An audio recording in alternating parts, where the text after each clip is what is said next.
ಬರ್ರಿ ಮೇಡಮ್ ಬನ್ನಿ ನೀವು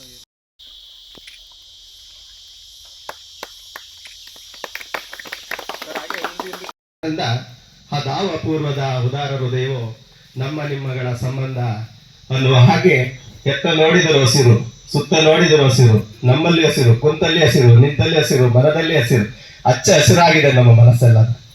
ಇಂಥ ಮನಸ್ಸಿನ ಹಸಿರಾಗಿರ್ತಕ್ಕಂಥ ಮನಸ್ಸಿನಲ್ಲಿ ಯಾವುದೇ ನಿಷ್ಕಲ್ಮಶವಾಗಿರ್ತಕ್ಕಂಥ ಭಾವನೆಗಳು ಇಲ್ದಲೇ ಇರ್ತಕ್ಕಂಥ ಒಂದು ಕಾರ್ಯಕ್ರಮ ಅಂದ್ರೆ ಇದು.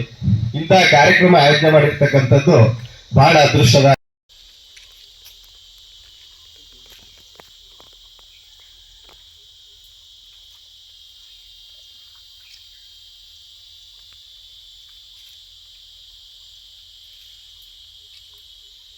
ಬೇಗೆ ಆದ್ರೆ ರಸ್ತೆಗಳ ಮೂಲಕ ಹಾದು ಬಂದ ನಮ್ಗೆ ತೋಟದ ಒಳಗೆ ಬಂದಾಗ ದಿಢೀರನೆ ಒಂದು ಅನುಭವ ಆಗತ್ತ.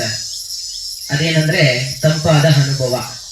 ಕನ್ನಡಕ್ಕೂ ಕೂಡ ಅಂಥದ್ದೇ ತಂಪಾದ ಅನುಭವ ಈಗ ಬೇಕಾಗಿದೆ. ನಮ್ಮ ಆರೋಗ್ಯಕ್ಕೂ ಕೂಡ ಅಂಥದ್ದೇ ತಂಪಾದ ಅನುಭವ ನಮ್ಮೆಲ್ಲರಿಗೂ ಬೇಕಾಗಿದೆ.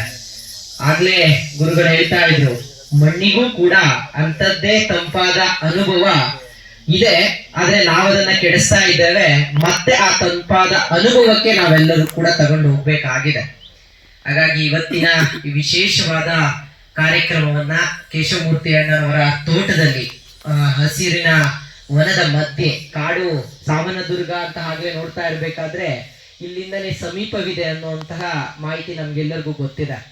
ಅಂತಹ ಸಮೀಪದಲ್ಲಿ ಒಂದು ಉತ್ತಮವಾದ ಹಸಿರುಮಯವಾದ ಮತ್ತೆ ಸಾವಯವ ಕೃಷಿಗೆ ಹೆಚ್ಚು ಆದ್ಯತೆಗಳನ್ನ ಅಂದ್ರೆ ಸಂಪೂರ್ಣ ಆದ್ಯತೆಯನ್ನ ಕೊಟ್ಟು ಮಾಡಿದಂತಹ ಆರೋಗ್ಯಕರವಾದ ತೋಟದಲ್ಲಿ ನಾವೆಲ್ಲರೂ ಕೂತಿ ಕನ್ನಡದ ಕಾರ್ಯಕ್ರಮವನ್ನ ಮಾಡ್ತಾ ಇದ್ದೇವೆ.